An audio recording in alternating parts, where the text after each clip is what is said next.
I think lighting is more than just a thing that lights up. Good lighting design and good product design need to come together. And right now, they're kind of separated from each other.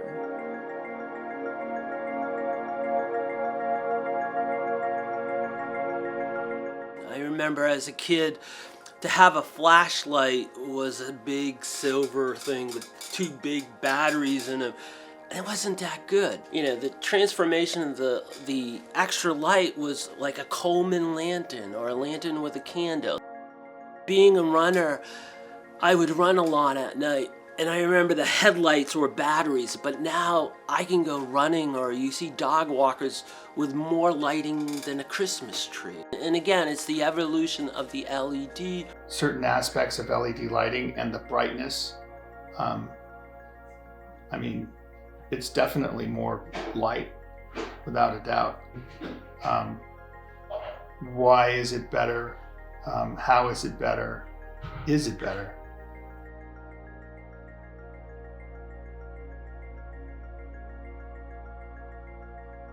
And when LEDs first came out, the people that were making them had no clue. And what they did is they just put them out there with 6,000 to 7,000 Kelvin, which was sort of bluish and really looked very ghastly.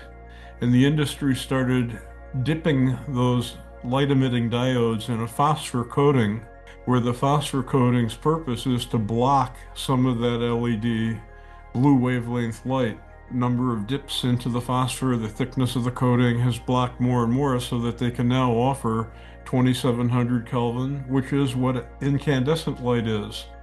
So if we were able to live with incandescent light for all these years at 2700 Kelvin, why can't we live with it now?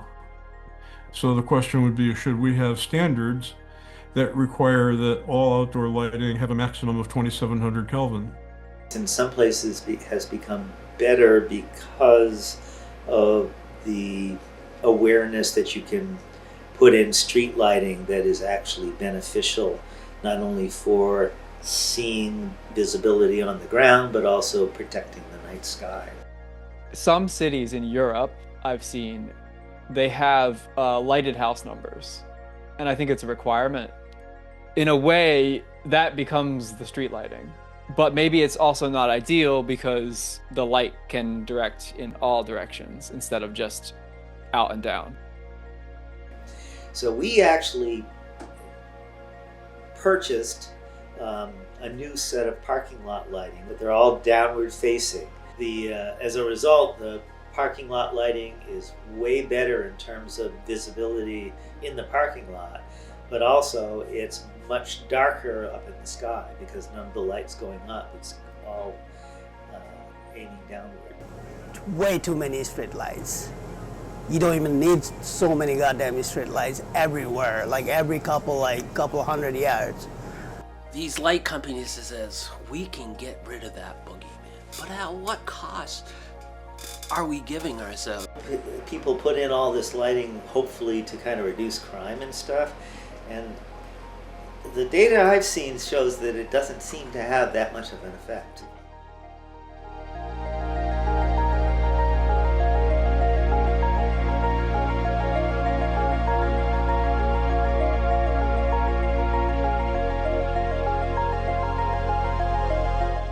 The basic problem, and I've been on the roadway lighting committee for 12 years, is that the people that set the standards and the recommended practices for roadway lighting, at least 2/3 of them are people that make money off of street lighting. The Federal Highway Administration has a program under which they will reimburse State Department of Transportation's 100% for street lights on the federal highway system, on the interstate highways. That's a fine program, but the question is, when do you really need a street light? And if you're the person working at the state DOT, and you know the federal government is going to give you all the money back, right?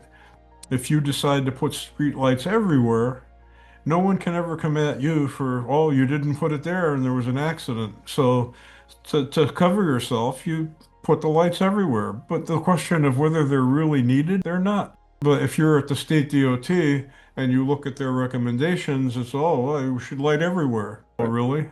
I don't think so. This is where good lighting design comes in place, but lighting design is expensive and it's unregulated. So how do you fix that?